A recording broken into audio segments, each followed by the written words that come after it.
super thin skin, held up longer than I was wanting to. Welcome to Center Stage, the documentary podcast. Each week, our group of intrepid researchers and music archivists dig through the record crates of the world, looking for that one artist to take center stage. Using a patent-pending algorithm and spirited debate, we pick one artist. Once that is settled, we invite that artist into Thunderlove Studio to chat with your host, Keith R. Higgins. When we're lucky, they say yes. Our mission with Center Stage is simple: to make sure the recorded work of artists remains, or in some cases lands on, the cultural radar. We invite you to sit back and relax. Thank you for joining us. You should be labeled with a skull and crossbones, 'cause you're a jinx to my soul. You should be labeled with a skull and a crossbones, 'cause you're a jinx to my soul.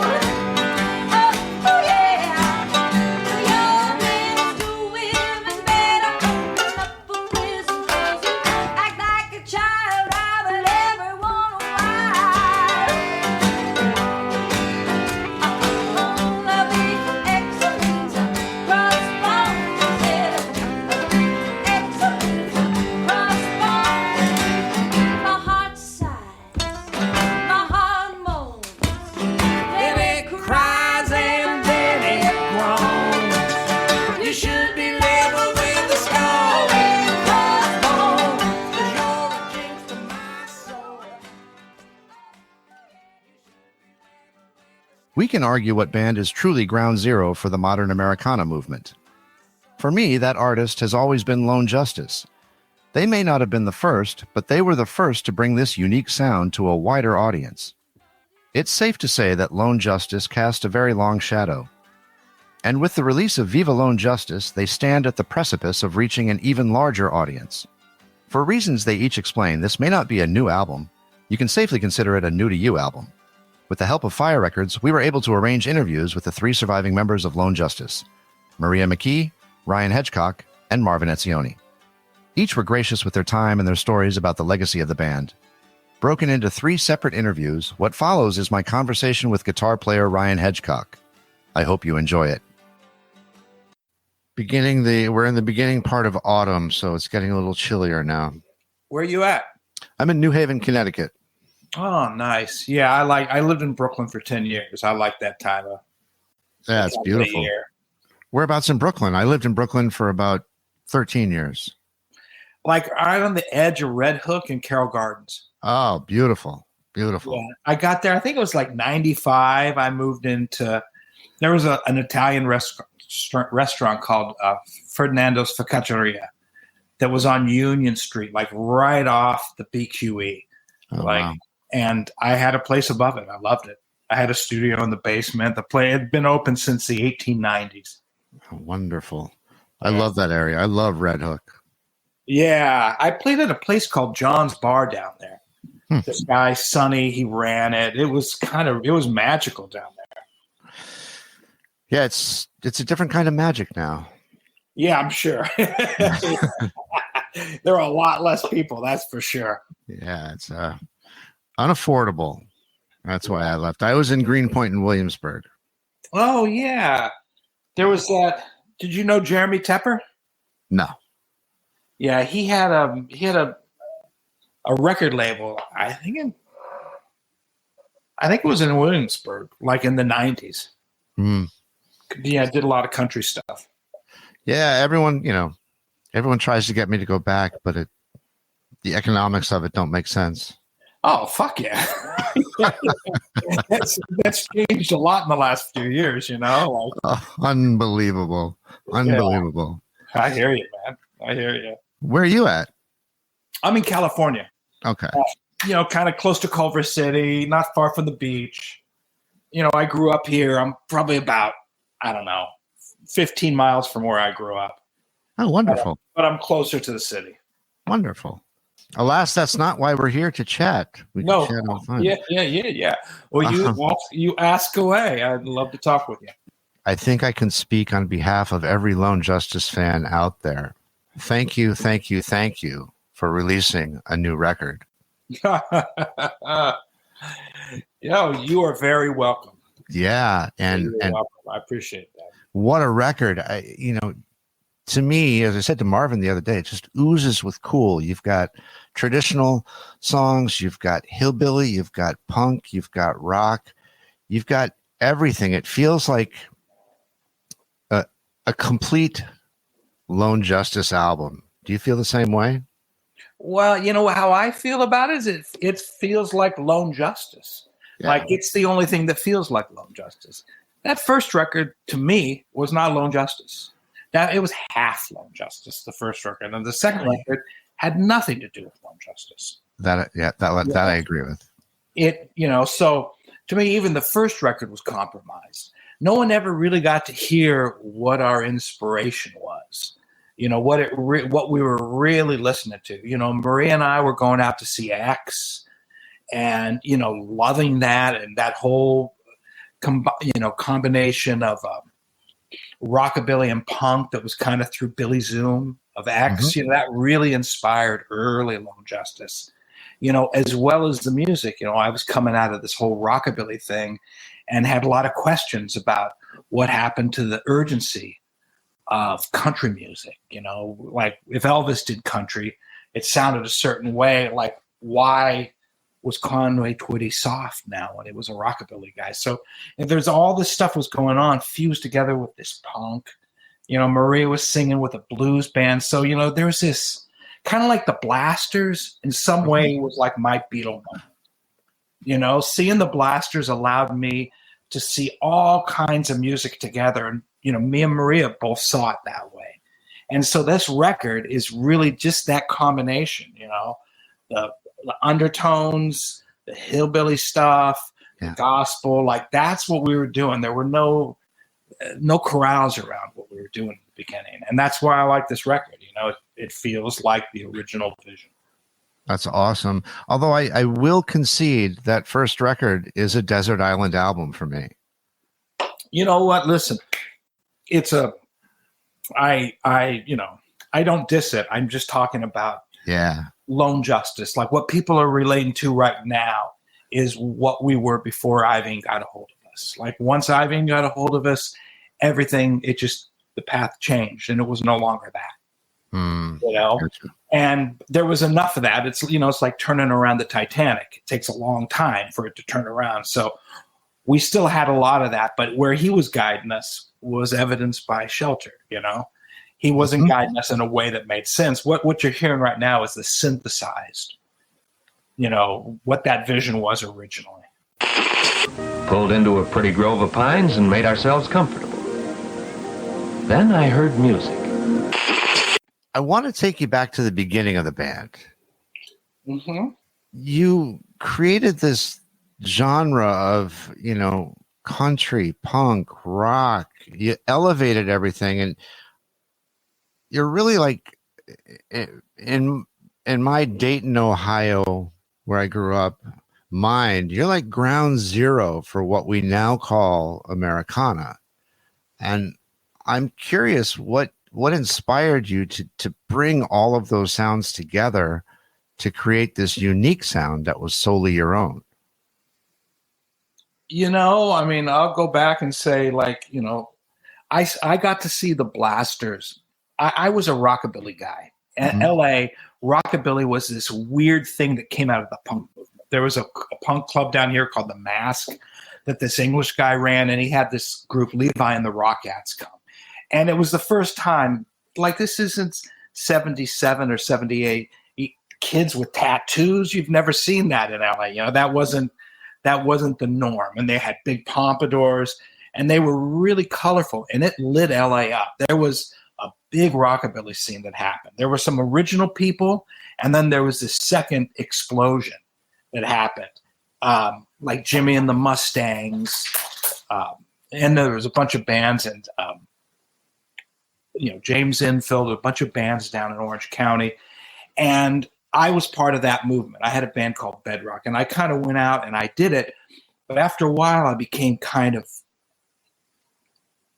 it wasn't giving me, it didn't feel like I could grow into this music, like lyrically and what was going on with rockabilly. It felt like that there was some other place that I could go.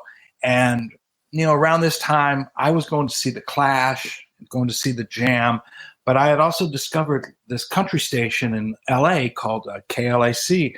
Biggest hit at the time was George Jones, He Stopped Loving Her Today. And I was in love with that song. I loved the production and I loved his voice. And, coming out of rockabilly this was all kind of happening at the same time. And, like the revelation for me about rockabilly was Elvis Presley Sun Sessions. Like I had always heard about Elvis and I heard his stuff and it was all kind of like, yeah, whatever. The guy's like in the movies. It's a little corny, I'd never heard that Sun stuff. And I heard that, and that kind of changed everything for me in my head. And I could see where the rock part of that music went, but I couldn't see where the country went because like the people that started off doing rockabilly that became country, and you could name them, Johnny Cash, Conway Twitty, George Jones, like all of them, they got soft. But the blues didn't get soft. It had an edge. And I was like, what happened to that exuberance, that youthful exuberance of that country? What happened? I was just kind of like, after my rockabilly band, meditating on that whole thing, thinking about it. And then I saw a band called Rank and File. And Rank and File kind of said that to me. It wasn't what I was hearing. They were different, but they were in that place. They were using that Western thing. They were somewhere else. And I liked, they brought that punk energy. They were from the Dills and the Nuns. And that really kind of gave me this, so I'm listening to the Clash, so I just kind of started to drift more into that and started to think about what I would do. And I was still in that rockabilly movement. And one night I saw Maria singing at a parking lot with a bunch of other kids. And they were doing rockabilly songs. And she had a good voice. And so I asked a friend of mine for her number. And I went up to her house and I kind of turned her on to what I had been thinking about, where I was. She was kind of thinking all rockabilly. And I was like, no, I'm done. There's something else out here. And so I turned her on to it, but like she's 19 at the time. Right. At her mom's house. Her brother Brian's there. Mm-hmm. So he's around. And Brian is a really interesting character because he's got, this deep history in music, in LA music, knowledge. Like he was turning us on to stuff that we hadn't heard. I was 22. Maria was 19. Like he's turning me on to Rose, Maddox Brothers and Rose. And I'd never heard of them. Yeah. He turned us on, he would play us like bird songs. So he kind of got it. And Maria and I both kind of just continued to work on that. And we were essentially in the beginning, we're just a duet. Okay. And so we were singing kind of some Graham Parsons. I had just gotten turned on to Graham Parsons. So we did some of that, but then we would go deeper down into the Stanley Brothers. And I just like when I put bands together, I usually do it with covers. I find the covers that kind of say what I want to say. And once I can kind of create it with these other people's songs, I've created this thing that I can write into. So that was the beginning of what I was doing there, what we were doing with Lone Justice. So we kind of created the sound, and then we started to try to write into it. And it was me and Maria in the beginning just singing duets. Marvin got involved a little early for a moment, then he went away. I brought my rockabilly band into it. So the original lineup was me and Maria, a guy named Dave Harrington, and a guy named Don Willens. And they were really, important in what we were doing at that point. Right. And we just started playing the clubs at that point. We had got it together. Don had been in Bedrock. And I don't know how I found Dave. Used to find musicians through like these newspapers, the recycling. I think that's how I found Dave. I'm still friends with him. Don passed away years ago. Okay. But so then we just started playing clubs, and that was kind of like the beginning of the band, Fast forward to today. How do you feel about the band's legacy in the alt country and roots rock scenes today?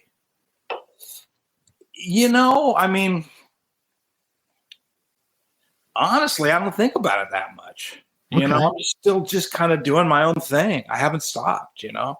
I've been working in this type of music my whole life. You know, I did a band called Parlor James when I was in New York with Amy Allison. Saw that. I came back here. I did some, you know, after me and Amy did a couple of records with Malcolm Byrne down in New Orleans, I came back here to LA and I did this like weird trancey loop-based like hillbilly fuck music called Rattlesnake Daddy. And I played to these kids and it was all loops. And I had a didgeridoo player and a bongo player. And we would go across, we'd bring people on stage with us. And I'd get these like, that's what Jenny Jenkins comes from.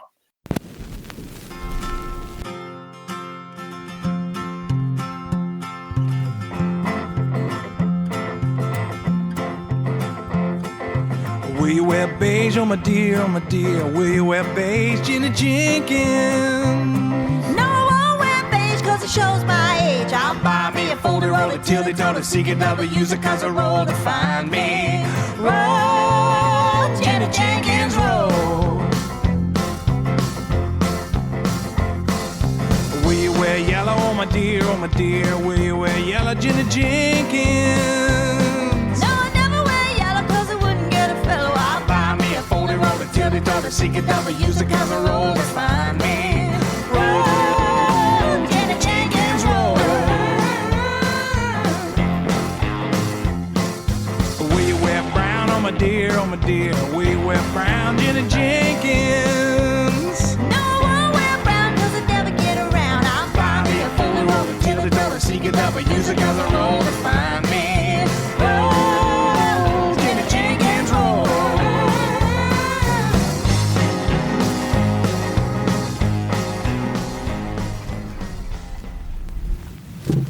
And once I got a groove going, I grabbed my guitar and I just start to, you know, go like Jerry Garcia on top of it, just, you know, riffing. It's so funny. I don't think the didgeridoo gets enough credit. That's No, man, Didge. I love a good drone, you know? I love a good drone. It's an amazing instrument. I'm glad you mentioned Jenny Jenkins. You know, it's such an interesting song to me lyrically. Yeah, right? Because because it's entirely fun because you sing end on a color, and then Maria's got to rhyme with that color. Right. Now, here's my question, and forgive my ignorance. Were those written out for you, or were those improvised when you did that? So, in other words, were the lyrics written out? Well, I lifted this from a Garcia Grisman record called For Kids, Not for Kids Only, I think is what it was called. And there was you can listen to it. My daughter was just a baby and I was playing it for her. And I love that song. So I think I took the lyrics from it, but then I've changed them, you know? I mean, so like I don't, you know, they could be ours. I know that I've done a bunch of different versions of that. And, you know, I'm into the folk tradition, which is you just kind of take it, now it's yours, you know, and you do your thing with it. You change it. So I know that some of those lyrics, I don't know if they were improvised. Maria's might have been. Mine might have been. I know that I use kind of different words sometimes. I'm just loose with it, you know. That whole first side, what Marvin calls the first side, You Possess Me, Jenny Jenkins, Rattlesnake Mama, Teenage Kicks, To Wade in the Water. Mm-hmm. Wow. I know it was strong. You know, when Marvin called me and I listened to those tracks, I was like, you know, I haven't heard Maria sing like that in years. It sounds fucking amazing. Like she just sang, is singing so good. Yes. On those tracks. Yeah.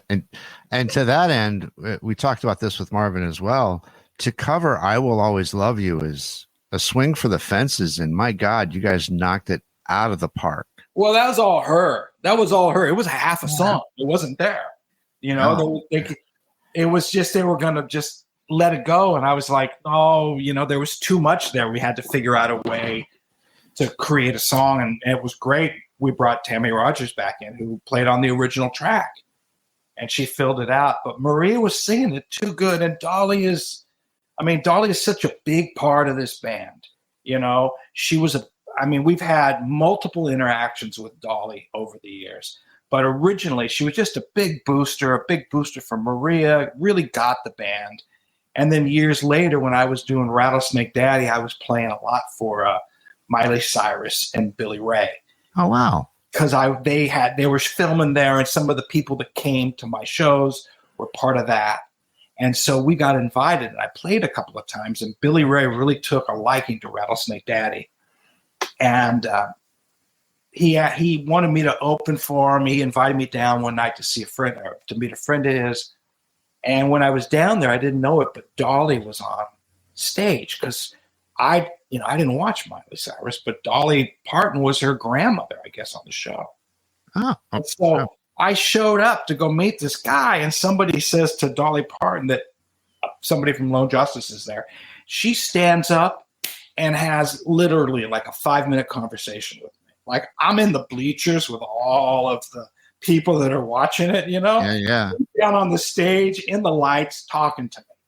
And as sweet, just like what you want her to be, she was, you know? And she was so sweet about it. So you cut to like a year later, and Marvin and I have finally got people that want to put out the VOT tapes, you know, because that had been around for a long time. We had done that early on. And that was the closest to what the band was at its heyday, pre-Ivane. Okay. You know, that was our live set, played straight over a 2-day period. We just played a couple of things. You know, so we finally got someone to put it out, and we were trying to, you know, figure out the artwork and all that stuff, and they wanted someone to write. And I was like, you know, they were Dwight, all this stuff. And I was like, you know, I saw Dolly like a little while ago. She still remembers the band. You know, maybe we should send it to her. And so everyone got it together, and we sent it to Dolly. And her people were like, yeah, thank you. We really appreciate it. Dolly's really busy. You know, we don't think she'll be able to get to this, but thanks. We'll show it to her. And I didn't think anything of it. And we're at the final stage of doing the artwork, and we get a phone call from a woman, and she's like, you guys got a fax machine? Dolly listened to that record, and she loves it. Dolly did a handwritten letter about that record and about the band, and they faxed it to us. Wow. And I'm just like, okay, Dolly is like God. You know, she's a goddess. That's just the sweetest thing. You know, we're a little band that was, you know, it became a cautionary tale, you know? Yeah. Right? Your words. Your words. I won't necessarily disagree. I mean, you know, I watch a lot of bands too, you know, it's like, that's not the way you want it to go. No. I did have the good fortune of seeing you perform. Where at? You were opening for U2 at the Brendan Byrne Arena, the old Brendan Byrne Arena in East Rutherford, New Jersey. And okay. It would have been, why am I drawing a blank? The Joshua Tree Tour. Sadly, Ryan, I had ingested some chemicals. But, you know, I don't know if I was at that one. Was that? You might not have been. That was at the That was the Shelter Tour. That was Shelter. I had just skedaddled at that point. Yeah. So it was just Maria at that point. Yeah, Maria, and my friend was with her. My friend Greg Sutton. He had a lot to do with that second record. Okay. Let's talk Rattlesnake Mama. What about her? What a barn burner. What an incredible tune. You know, I found that it was Rattlesnake. You know, it was an old song that I found called Rattlesnake Daddy. And I thought it was perfect. Let's change it to Rattlesnake Mama. I mean, part of the early Justice stuff was to put Maria into positions of, you know, pushing on boundaries. Okay. So, like, you know, having a Rattlesnake Mama, but that same ballsy. Like, I always thought, like, when girls were in bands, that they were always, like, portrayed a little prissy. And I wanted it to feel like Maria was with the Rolling Stones. Like, that's what it should feel like. And that song was part of that whole thing, you know. I'm a rattlesnake mama from sunny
when we came up with that song, to play it like that, make it a barn burner, and that became like a blueprint for a lot of songs after that. Yeah. In fact, about an hour before we hopped on the call, I was watching some old footage of Lone Justice at the Ritz. That was and boy, what an incredible performance from all of you. That was that band. I mean, there's so many different phases with the band, right. with the band, and they all have their brilliance. The original one with Don Willens and Dave Harrington, that was all origination.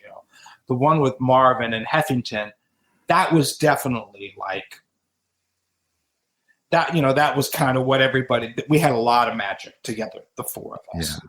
After that, it became me, and this is the Ritz band. Me, Maria, Dawn, Greg Sutton playing bass, and Tony Gilkison on guitar. Okay. And by the end of that tour, we had kind of rediscovered a new direction for Justice that worked for us because, Ivy had kind of fucked things up a little bit. So once we're out on the road, things were starting to get back to some kind of normalcy.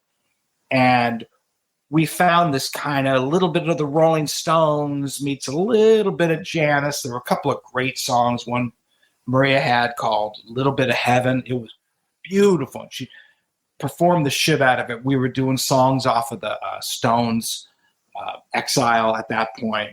And so we had kind of now started to find kind of something that was a little rockier, but it still had our country roots to it. And that was that band. And then that was the end of Lone Justice. Once Ivy heard that stuff, he went on he just blew the band up. And then you were, left with that last band. Yeah. And then it was really just kind of like the prelude to Maria's solo career. Like that's what it became. Shelter just became like what Maria's solo career would be. Yeah. With Jamie.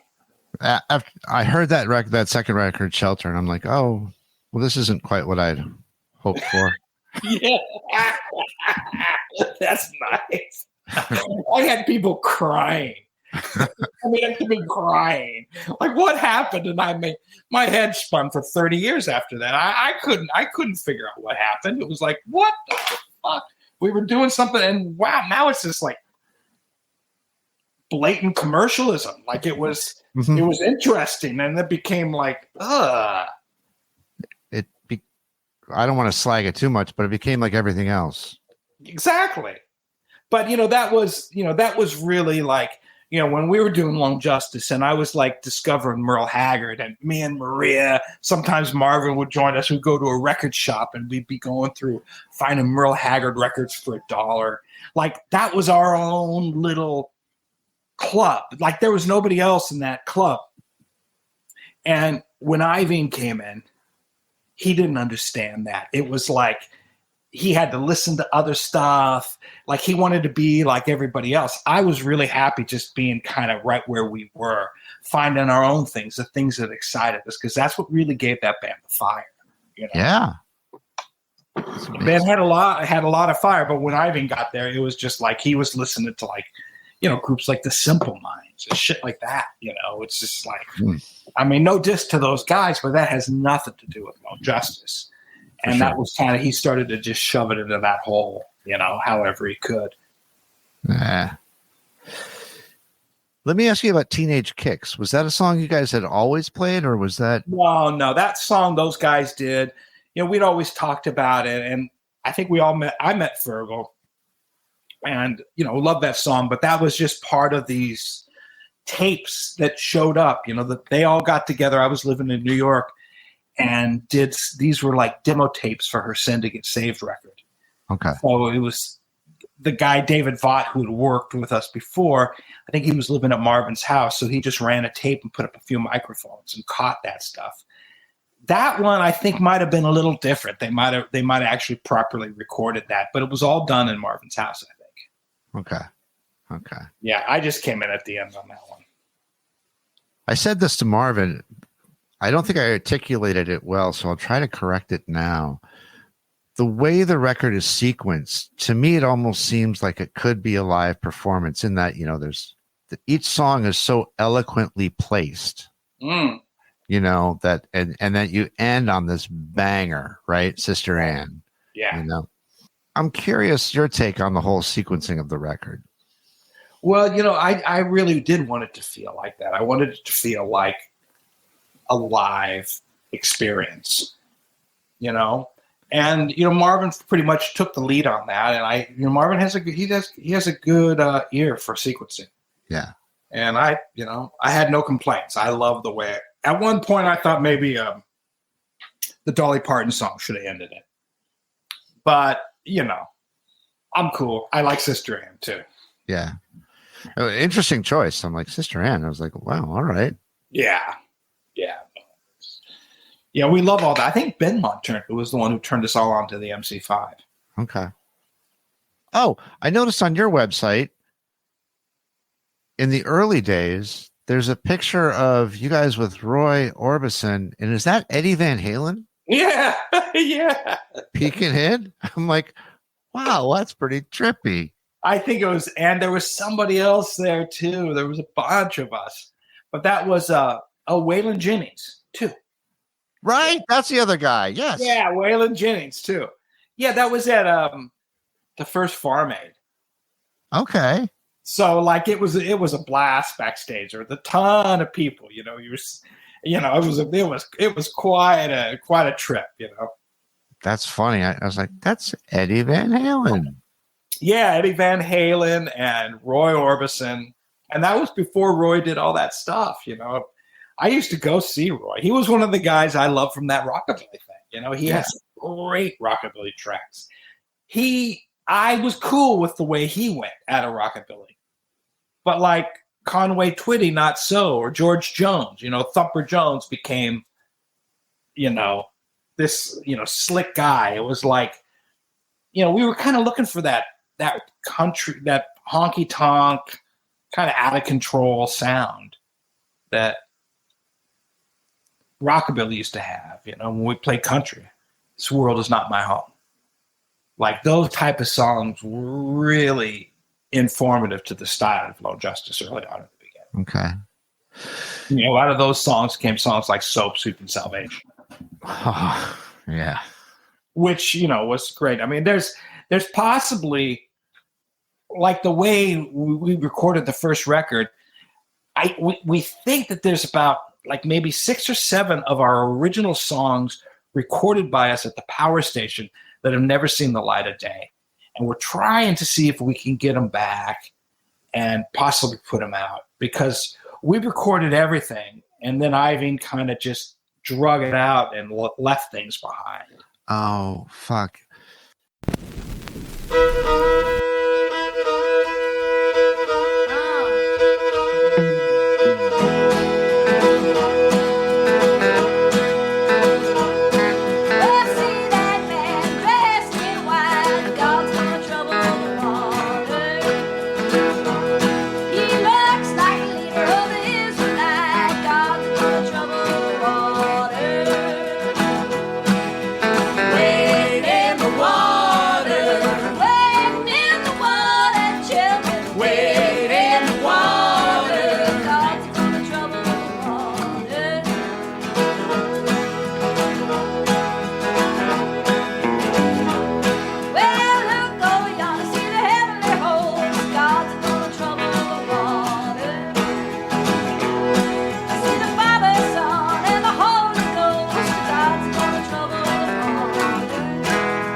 Marvin said that as far as, because I never, you know, the version of Lone Justice I saw was not the one that I would have wanted to see, and I was chemically Right. See, so it probably all worked out. yeah. But he said that Nothing Can Stop My Loving You, the live track on the record, is about as close as that's what you guys sounded like live at that particular moment. Yeah. Oh, yeah. Yeah. Well, we were on. I mean, listen, some of our shows at the Palomino were like felt so magic. We would just like, we'd get up there and it just felt like we were levitating. The energy was so intense. Wow. The band at that point, when that song was done, is Benmont on that one? I don't think so. I think it's Joel Saunier. Yeah. Before Benmont. And the band was just kinetic. I mean, the energy was we were all having such a great time and it was so much fun. And I really feel like me and Maria tapped into this indigenous sound of Los Angeles. And if you do research and you look back at it, you'll see there were guys like Webb Pierce, I think was his name, but these honky-tonk guys from LA that played. And, LA was like a lot of Midwestern people, in the 40s and the 50s, after World War II, people came out here to work for a lot. There was all the aerospace stuff. There was a lot of people out here that liked country. So like all of the big country people moved out here. Bob Wills moved to LA. Mm-hmm. Lefty Frizzell moved to LA. Like, you think about it, when Graham Parsons wanted to do country music, he didn't go to Nashville. He went to LA. Johnny Cash was here. It was like, this was a big place. Willie spent a lot of time coming back and forth. LA kind of just relates to country a little more. And at that point, I think when me and Maria started to do this, we tapped into this, that people like around our age, it was a distant echo. But when we started to do it, that upbeat, it's kind of like, Maddox Brothers. It's just this ancient kind of a California sound, unbeknownst to us. So we just tapped into it. We just heard it. I want to circle back to the rockabilly because I was a bit flummoxed at the venues that the Stray Cats were playing on their recent tour. Oh, yeah. Where were they playing? Pretty large venues. And with Brian Setzer, right? Yeah, with Brian Setzer. Yeah. And the ticket prices were astronomical. Good for me. And I was like, what am I missing? They don't have any new material, to my knowledge. No, I mean, he's just been doing that kind of lounge act for like ever. And he does a big Christmas thing, right? Yeah. And I was like, am I missing something? Is rockabilly coming back? So I put that question to you. But I mean, think about it. I mean, part of what bugged me about rockabilly was Sha-Na-Na. It's like there's always that kind of a thing. Maybe he's just filling that void for right now where people like that. I mean, he's got a good voice. Yes, he does. He's a good singer. That it was a good band, but it's kind of a one-trick pony. And he didn't really take it like Roy Orbison took it to another place. Right. Like they're just kind of like doing the same thing. Yeah. That's never been anything that's been of interest to me. No.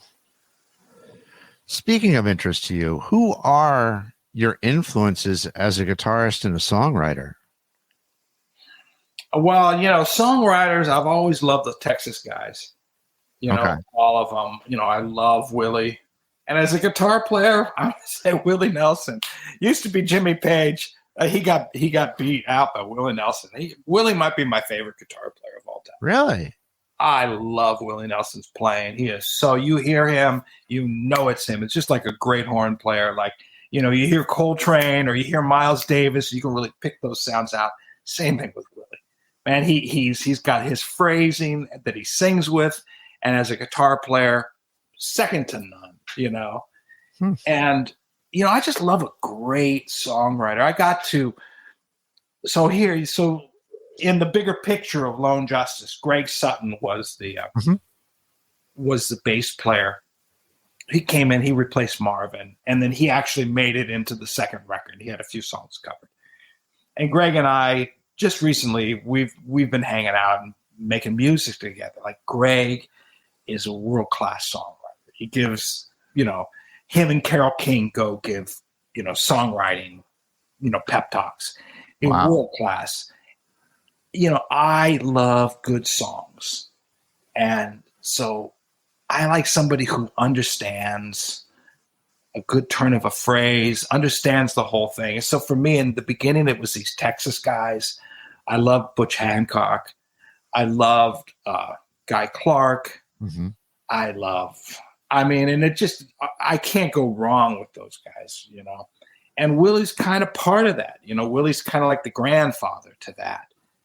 And, but my taste, I like that solid, beautiful, well-written song. I like it. Like David Olney was a fantastic songwriter. He passed away a few years ago.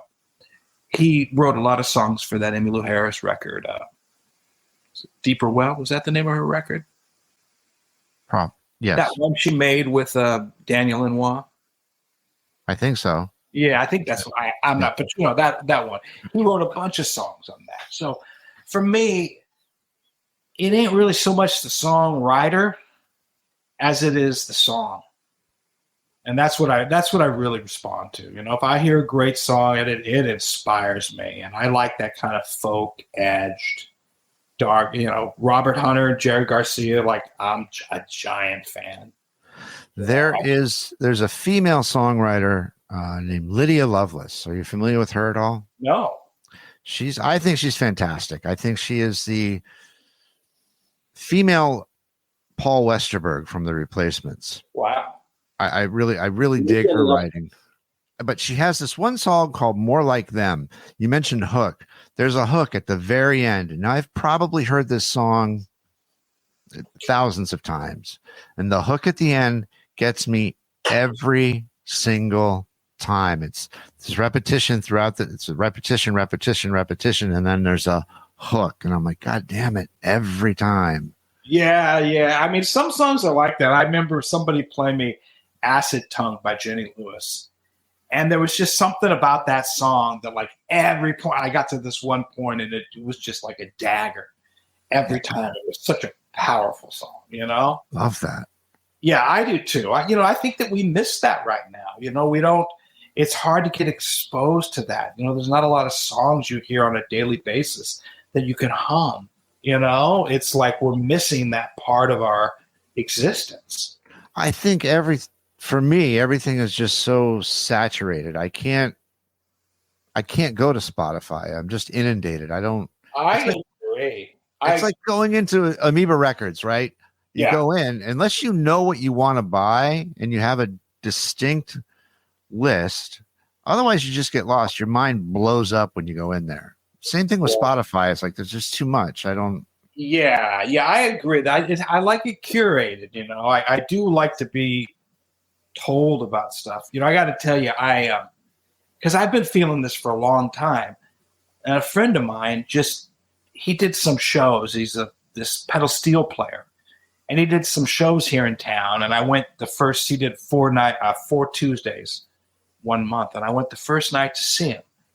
And I got that feeling again, like when I saw this. My friend's name's Rocco DeLuca, and he'd been playing with Lanois. They made a few records together, 2 of them on pedal steel. And Rocco now is kind of on his own doing this stuff.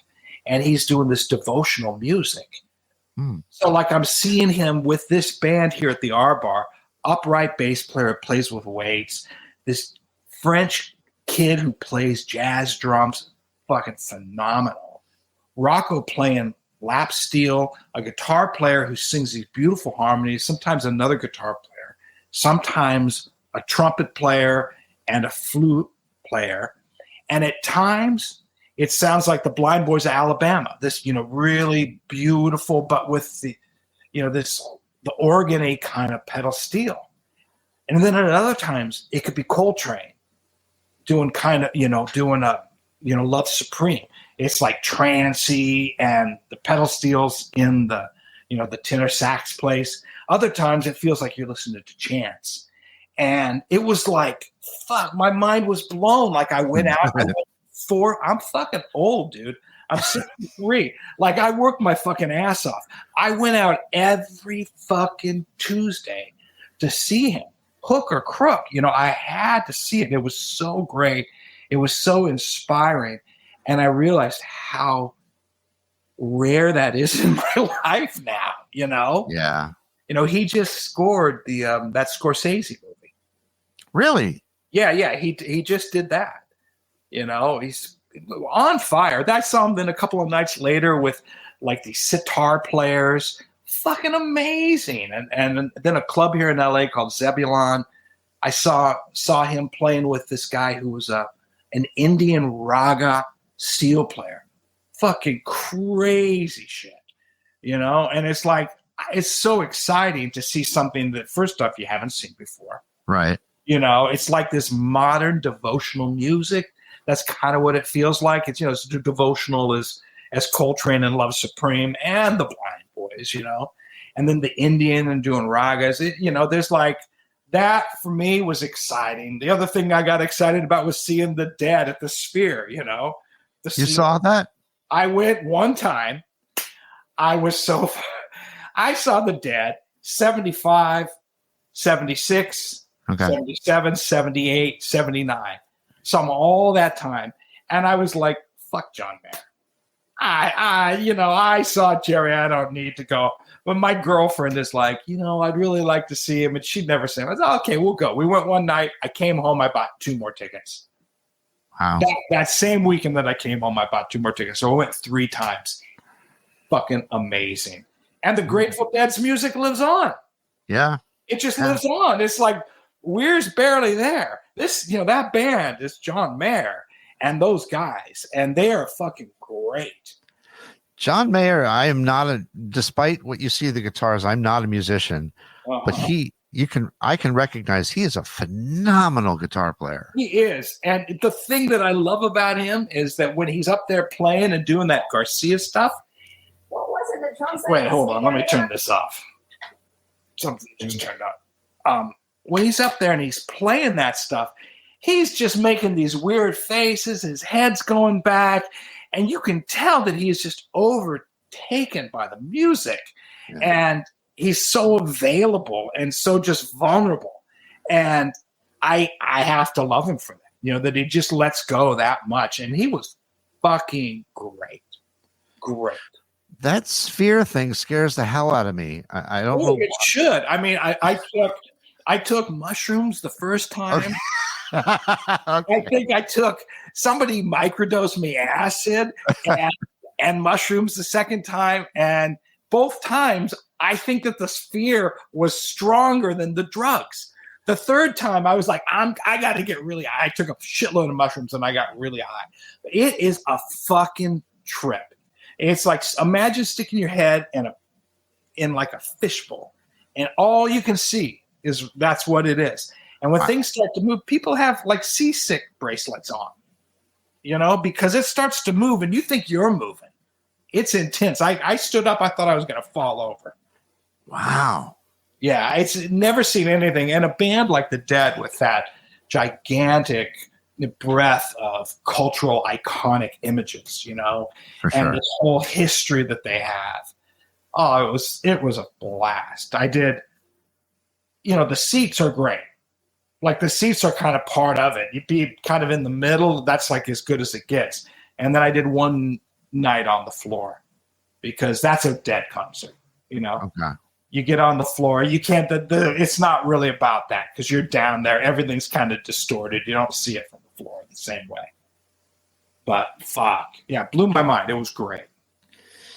One day I'll get to it. Now, I had 2 last questions for you. Shoot. The first one, I think I know the answer to, but I have to ask it because I know people are going to want to know. Will there be any tour live dates behind? I don't think so. It doesn't feel like Maria has any interest in doing anything. Okay. That's kind of what I figured. But Now the second question, we have a Substack newsletter. We have a fair amount of people that follow us, and somebody had posed what we were listening to, and I'd written, I'm listening to a lot of Lone Justice right now because I was planning this out.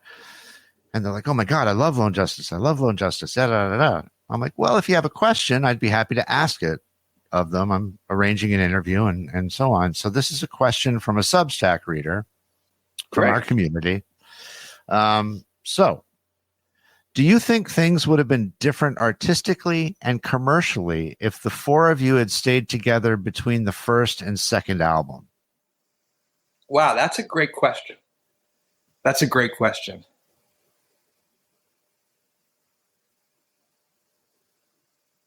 Yeah, I mean, absolutely. If we had been able to stay together, yeah, absolutely. When Marvin bailed on us, that was kind of, that got rid of that band. There was nothing we could do at that point.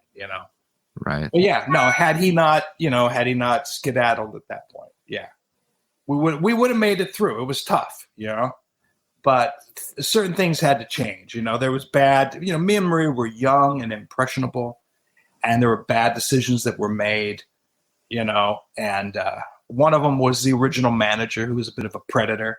And she was the one who started to originally present the band as like Maria and the Boys.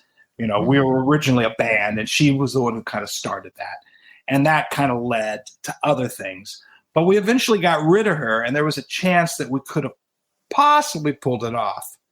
Had Ivy not been part of it, absolutely, there would have been a shitload of albums. Yeah. And then I lied. One last question. What was it like hearing Don Heffington play? Well, I love Don. I mean, he's like, Don to me is part of me. I was 22. I'd never played with a pro. Yeah. And Marvin and I, we had gotten taken under the wing of a guy named Steve Fischel, who was Emmylou's pedal steel player at that time. And he'd seen Lone Justice, and he was a real big promoter for us. Really nice guy. And he went on to produce the Mavericks and a bunch of stuff, real talented guy. Around this time, I'd kind of become friends with him and hung out at his house a couple of times. And Marvin and I had a bunch of songs, and so we put together this little jam session. And this was right around the time that Don Willens had left, which was really tough for me and Maria. Don was a good friend of ours, and things had gotten to a point where we couldn't continue further anymore. And, having nothing to do with his ability as a drummer. Mm-hmm. And it was real tough because, things were percolating, and I knew that it would be, it would be hard for him, at that point, but we couldn't continue. And so we were kind of without a drummer, and Marvin and I did this thing. We called it Hot Justice because it was the hot band. And who showed up that day was, Steve Fischel, of course. Marvin played bass. I played guitar. David Mansfield shows up. He's playing, I think, fiddle, pedal steel. Albert Lee shows up. Albert Lee's playing guitar, and Don Heffington's on drums. And we went and we played, and I mean, thank God those tapes don't exist, because I mean, for me to take a solo at 22 after Albert Lee, that's rough, But afterwards, I said to Marvin, that's the drummer we need. And he was in Emmylou Harris's band, but Marvin had the balls to call him up and ask him, and he said, yeah. And he came in, and we hung out, and Heffington was like the perfect addition at that point.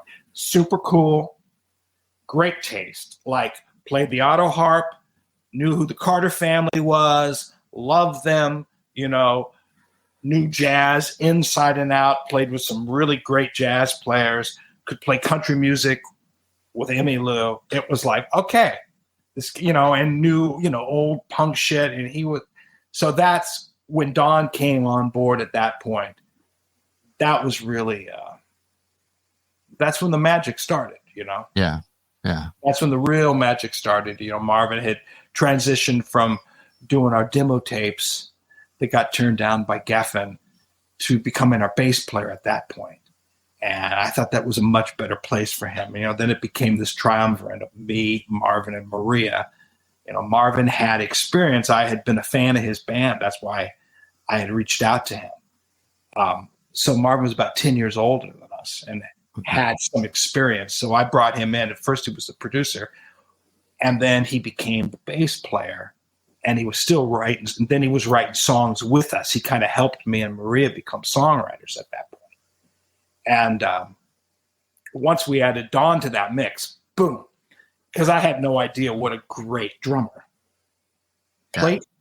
I've been playing with Don Willens and other guys, and sometimes they're good and sometimes they suck. But like Heffington was just like the ultimate pro. Wow. Yeah, ultimate pro. Just a great player. It's amazing. Yeah, really was. Well, I think you have, I don't know. I think the new record is great. I think everyone should listen to it. I'm glad. Yeah. I mean, I think I'm always amazed that I'm always amazed you didn't like the first one as much, but. Well, I mean, for me, I could take it apart for you. It's like, you look at East of Eden, fantastic. Right. Dust Bowl Depression, great. I love the song. Is that the best performance? I don't know. What was Working Late, fantastic. Soap Soup Salvation, fantastic. Fantastic. Don't Toss Us Away, great. So like all of those. And then you get into Sweet, Sweet Baby. So this is Jimmy shoving little Steven on top of us. That had nothing to do with what we were doing at that point. Right. Jimmy's like, it's going to be a hit. Here's how we're going to do it, And that's what that became. Now, granted, it's a good song, but it has nothing to do with this vision of Lone Justice. He didn't get it. Like, Ivan was absolute worst when it came to music. Like, he was the absolute worst guy we could have picked. Businessman, great. Producer, he stopped producing after us. He screwed the pooch on us so bad, he stopped producing. Yeah, he did. Yeah, you watched that documentary, Defiant Ones. It's there in the subtext, and he talks about it. About 86, people tell me I probably shouldn't produce anymore. He ruined it, He totally did not get it. And that's the problem, is where Ivan started to push his vision of what he didn't know who Merle Haggard was. He didn't know who Roy Nichols was. He had no idea what the Maddox brothers was. He didn't know any of that stuff. He's from New York City. Yep. He was a schmoozer. He got that, and he got he brought Benmont in to do pre-production. Well, how bad's that going to be? It's Benmont Tench, all the premier musicians. Benmont, great. But then it was Jimmy kind of chasing a hit. It's like the second record was all that, but I saw the beginning of it. So that's what my thing comes from. Okay. Seeing the beginning of that in that first record, like those first 5 of those songs, stellar. And Maria was singing great at that point. So this record is like redemption in a lot of ways. Totally. For me, it is. Yeah. For me, it is. It's like, boom, this is what we were doing. I'm glad everyone likes it, but we were doing this 35 years ago. Just like this. Now, I had interviewed Marvin, pardon me. I had interviewed Marvin a year and a half ago about that first record. Mm-hmm. And he had intimated that there might be something coming out for a 40th anniversary, because this is the 40th. Well, that's what I was just talking to you about, the possibility of those tracks. But who knows? It's like it's all between the people with lots of money, So we don't know what will ever happen. All right. Well, if it does, trust me, we're going to go through it and we'll put it out. I'll put it out. We'll figure out what it is. Yeah. And, I want to hear it. It was kind of like that was what Jimmy did. He kind of took us in. We're going to record all your stuff. And then we went in and we recorded. And then he just kind of killed everything and sat on things. And then just kind of, created this stew of confusion for a little while until he could get songs that he understood. And so a lot of those songs just got buried and we've never heard them. So that we don't even really know it's there. There is, though, a beautiful version of a song called The Way, which was a Springsteen song. And it was a magic. Really? Oh, wow. Yeah, Ivan, because, Geffen said, okay, you guys can't write your first single. Somebody who's already written a single can, but not you guys. So here's who's going to write it for you. It's either going to be Tom Petty, it's going to be Bruce Springsteen, or it's going to be Bob Dylan. So Petty gives us Ways to Be Wicked. Okay. Springsteen gives us some song like Jenny's Got a Gun, something that wasn't that great of a song. It was okay. It was a B-side of a Springsteen thing. And Dylan writes for us Go Away, Little Boy. So Ivan hears a song that Springsteen gives us, and he's like, you guys should do The Way. So he basically got us to do The Way without Springsteen's permission. Well, he'd done that once before with Patti Smith, and she copywrote the lyrics, put her name on Springsteen's song. So Springsteen, I think, and Iovine had some kind of a thing about that. So when Iovine said to Jimmy, when Jimmy said to Springsteen, "Hey, listen to the song The Way," Springsteen's like, "No, fuck you. You're not doing that again." It was done. But it's a beautiful song, and he's released it since then. So we might be able, if it comes out, that would be a great one to release. Ben Mont's on it, playing organ. It's just that it's a melody. It's one of those Springsteen melodies that you never forget. It's haunting. That sounds amazing. Yeah, Maria was singing great at that point. Well, Ryan, we are at an hour, and I am so blessed and grateful that you took the time to chat with me about this album and about Lone Justice. Absolutely. I'm glad I got to talk to you too, Keith. I wish you the best, continued success. Thank you, sir. And you too. I look forward to hearing this. All right, man. Well, listen, thanks. Absolutely, Keith. Good Take care, okay? All right. We'll see you. Bye. Thanks to Ryan for stopping by Thunder Love Studio. Special thanks to Jenna Jones at Fire Records. This episode of Centre Stage was written and produced by Keith R. Higgins. The show was recorded at Thunder Love Studio, where it was engineered by Daphne Morris, with help from Penetration, edited by Vic Titball, with help from Clem Fandango. Our theme song is Cynical by Jaguar on Mars. You can stream Jaguar on Mars wherever you stream your favorite music. The songs that you heard during this podcast were Skull and Crossbones, Jenny Jenkins, Rattlesnake Mama, and Wade in the Water. All of these songs can be found on the Lone Justice album, Viva Lone Justice. You can also find the album on their Bandcamp page, and the record is available to stream wherever you stream your favorite music. Please remember to support independent artists. original music by Mike Pellegrino. If you like what you've heard, please remember to subscribe and leave us a rating. It helps other people find the podcast. Thanks for listening. Grazie. Bailey Leaf, Rob Janicki, Mike Pellegrino, Farina Bella, S.W. Loudon, Michael Janicki, Peyton Janicki. This show's executive producer is Lulu McGillicuddy and is in the loving memory of This is Thunder Love.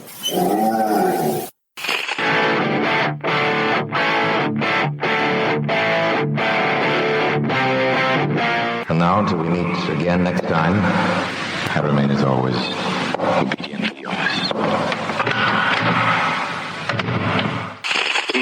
Abandoned Albums is a production of Paw Print Media.